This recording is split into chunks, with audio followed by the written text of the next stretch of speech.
कि बाबा काशीदास, अगर मेरी और तेरी प्रीति सच्ची है तो आप मुझे रास्ता बताएंगे। बाबा काशीदास जी महाराज ने मेरे पिताजी जो मेरे गुरुजी भी थे उनको स्वप्न में दर्शन दिया। कहा, जा बेटा, 2 सड़कों के दरमियान में पुराने पत्थरों की एक चौपड़ है, वहां पे मेरा ध्वज लगा। नहीं है कि मैं गुरुजी महाराज को मंच पे बुलाऊं, क्योंकि मेरी वाणी को जो आशीर्वाद मिला है वो इन्हीं से मिला है। तो परम पूजनीय गुरुजी महाराज आज हमारे बीच में यहाँ पे आएंगे और वो जो अपने विचारों से हमें अवगत करेंगे। गुरुजी महाराज का जो है वो आप बहुत बहुत करकल ध्वनि से स्वागत।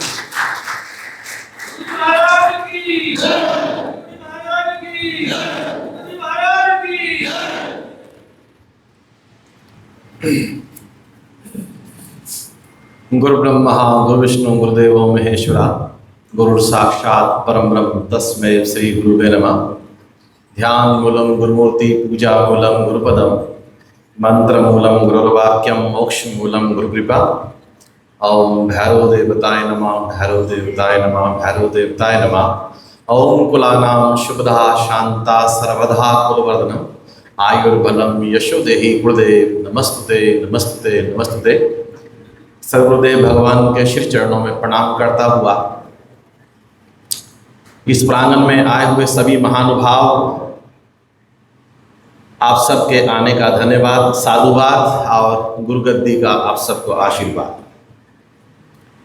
मैं उस परमपिता परमेश्वर के श्री चरणों में प्रणाम करता हूँ जो आप और मेरे भीतर विराजमान है। उसका आशीर्वाद लेकर अपने वक्तव्य को प्रारंभ करता हूँ। श्रीमद् भागवत गीता में भगवान श्री कृष्ण ने अर्जुन को आदेश दिया कि अर्जुन आप युद्ध करें। अर्जुन ने मना कर दिया, कृष्ण मैं युद्ध नहीं करूँगा। क्यों? कि मेरे सामने मेरे सभी रिश्तेदार, मेरे गुरुजन, मेरे भ्राता, मेरे बड़े मेरे सामने बैठे, मैं इनको कैसे मारूं? भगवान ने कहा, अर्जुन तुझे युद्ध करना पड़ेगा। अर्जुन ने मना कर दिया। अब भगवान ने अर्जुन को विराट रूप दिखाया। अर्जुन ने भगवान के विराट रूप का दर्शन किया। तो अब अर्जुन ने सोचा, युद्ध कराना, युद्ध जीतना और युद्ध में मारना ये मेरा विषय नहीं है, ये भगवान का विषय है, ये इस ईश्वर का विषय है, ये कृष्ण का विषय है। ये सारी बातें अर्जुन ने आस्था के बल पर मानो भगवान से मन ही मन में कह दी। और अब अर्जुन तैयार हो गए और इतने बढ़िया ढंग से अर्जुन तैयार हुआ कि भगवान को अपने वश में कर लिया। भगवान को कहा, चल कृष्ण मेरा रथ हाँक, मैं युद्ध करने के लिए तैयार हूं। भगवान ने रथ हाँका और अर्जुन ने महाभारत के युद्ध में जीत प्राप्त करी। ये सारी बातें जो थी वो आस्था के बल पर आधारित थी, जिसका आज हम सब लोग जिक्र कर रहे हैं। जैसा कि आप सबको पता है कि हमारा पूरा भारतवर्ष जो है आस्था का देश है।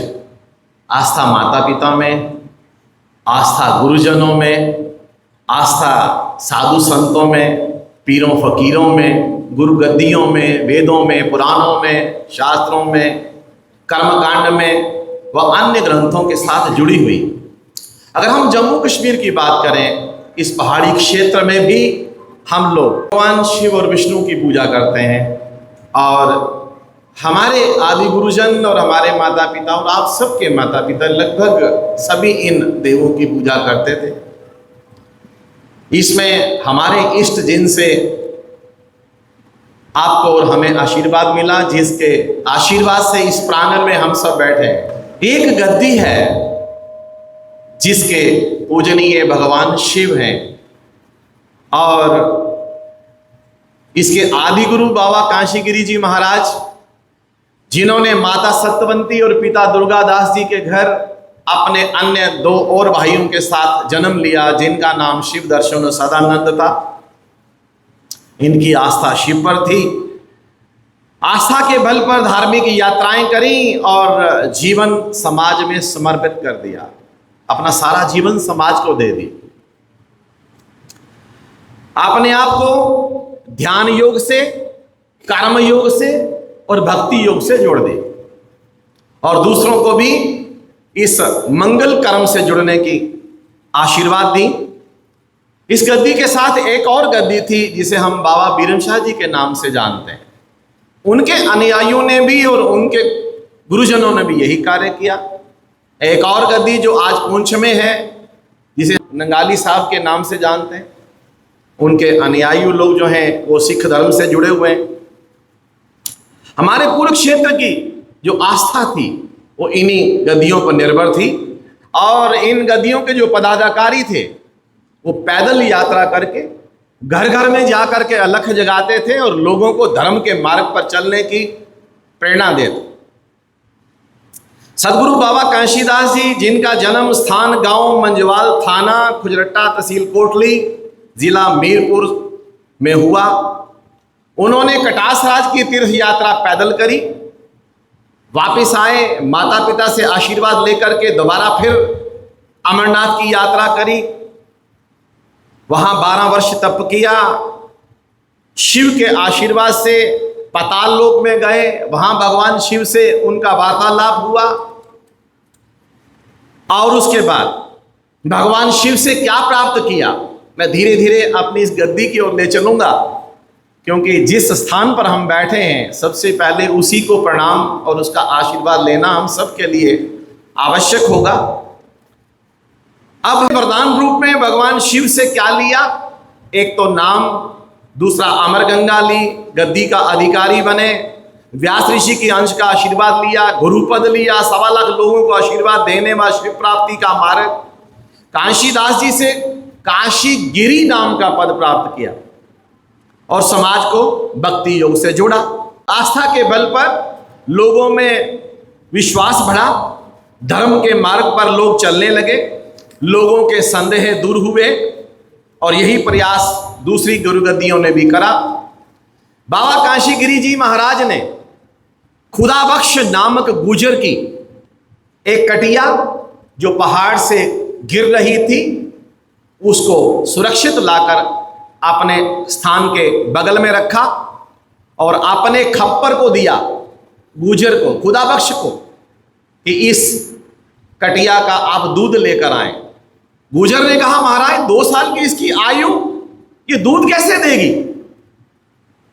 काशीगिरी जी महाराज ने कहा, जा साईं, तेरे पर मेरा साईं कृपा करेगा, ये दूध देगी। अब गुजर कटिया के नीचे बैठा और ना वो खप्पर भरा जाता है और ना दूध खत्म होता है। अब गुजर ने फरियाद करी कि साईं मेरे आप कृपा करें। भगवान ने कहा, जा खप्पर को हाथ रख के ले आ। भगवान का आशीर्वाद उस गुजर को भी दिया। अब गुजर के साथ कुछ और लोग थे जिनके गांव में सर पानी नहीं था।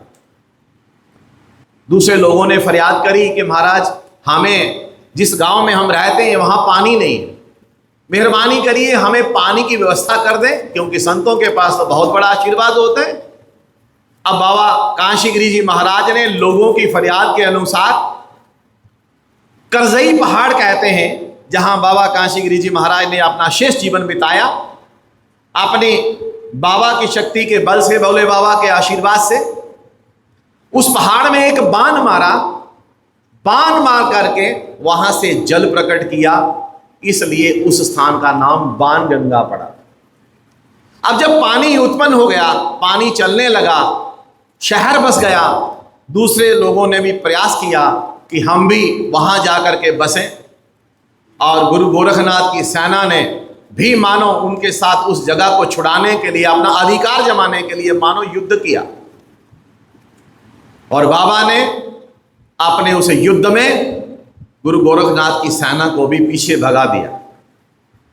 अब आस्था के बल पर ही अब बाबा काशीदास जी ने अपने समाज के सामने जीते जी उस स्थान पर समाधि ले ली और अपने आप को समाधिस्थ कर दिया।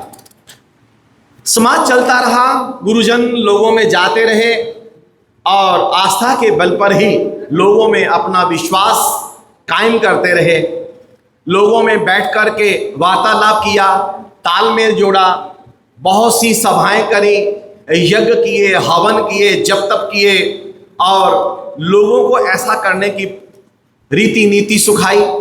और जो लोग अपनी रीति नीति से भटक चुके थे उन्होंने को इस मार्ग पर चलने का आशीर्वाद दिया और अपने परिवार को भी आशीर्वाद दिया।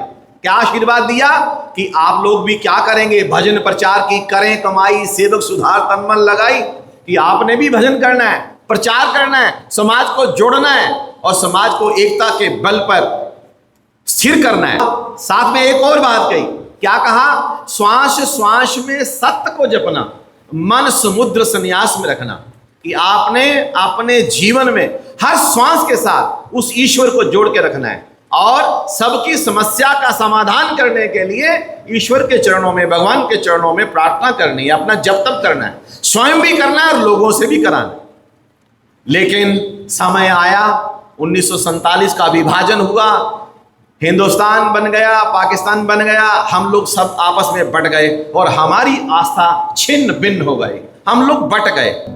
लेकिन उसके साथ हुआ क्या, निराशा बढ़ गई, कहीं कहीं दुराचार भी बढ़ गए और लोगों में त्राहिमाम की लहर छिड़ गई। समाज को भूखमरी की आहट सुनने लगी, लोगों को कैंप्स में शिफ्ट किया गया, जगह जगह लोगों को ठहराया गया, जहां जहां जगह मिली वहां वहां पर लोग अपनी रोजी रोटी के साधनों को जुटाने लगे।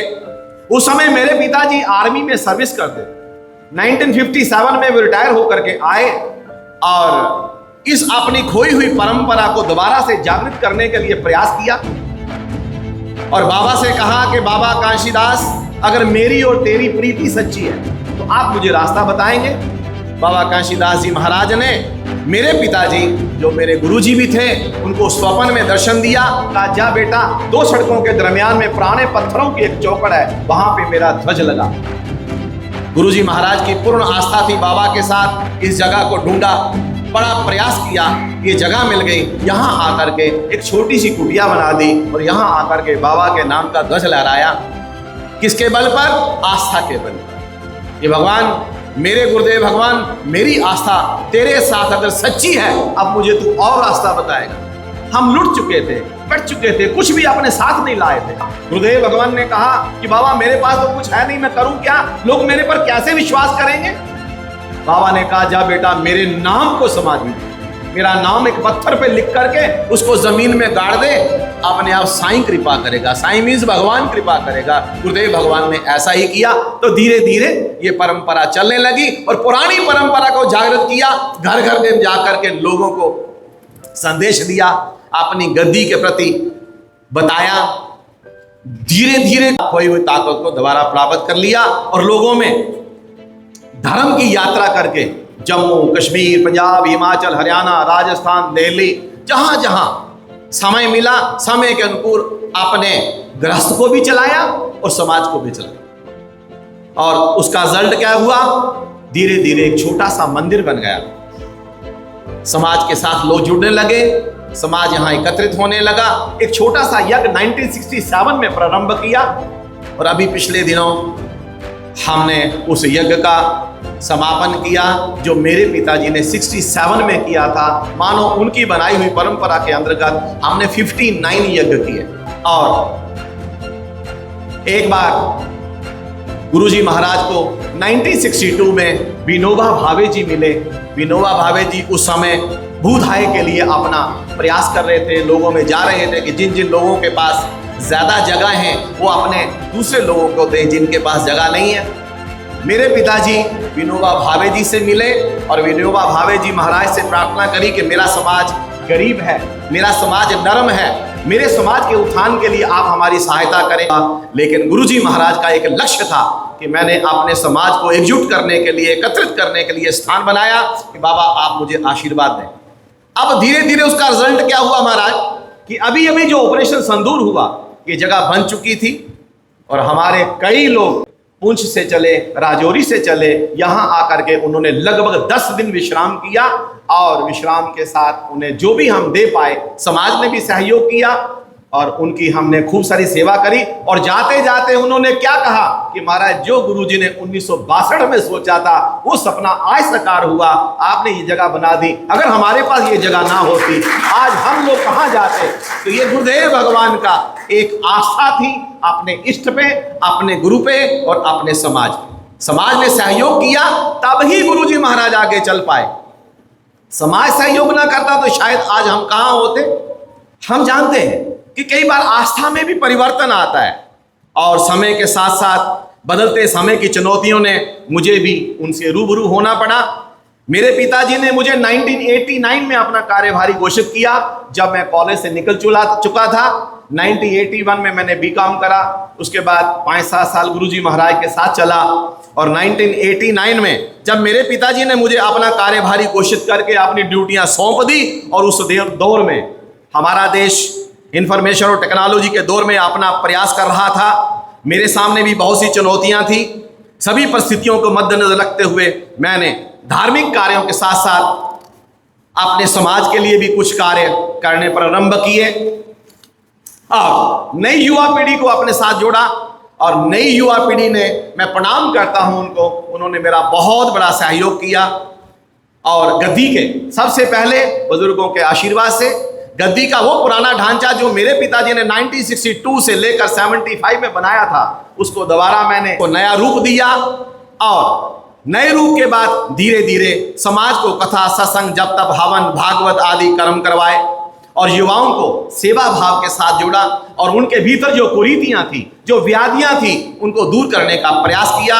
युवाओं ने मेरी प्रार्थना को स्वीकार किया और अपने पूर्वजों के आस्था के बल पर वो लोग मेरे साथ जुड़े और धीरे धीरे हमने उन्हीं के बल पर स्कूल्स में जाकर गरीब बच्चों के जो माता पिता थे उनको, गरीब बच्चियों की शादियों में जो मेरे से सहयोग बन पाया समाज के आशीर्वाद से मैंने किया। और धीरे धीरे क्या हुआ, सोशल मीडिया का युग आ गया और लोग जुड़ते गए और हमने एक ट्रस्ट बना दिया जिस ट्रस्ट में अभी आप बैठे हुए हैं।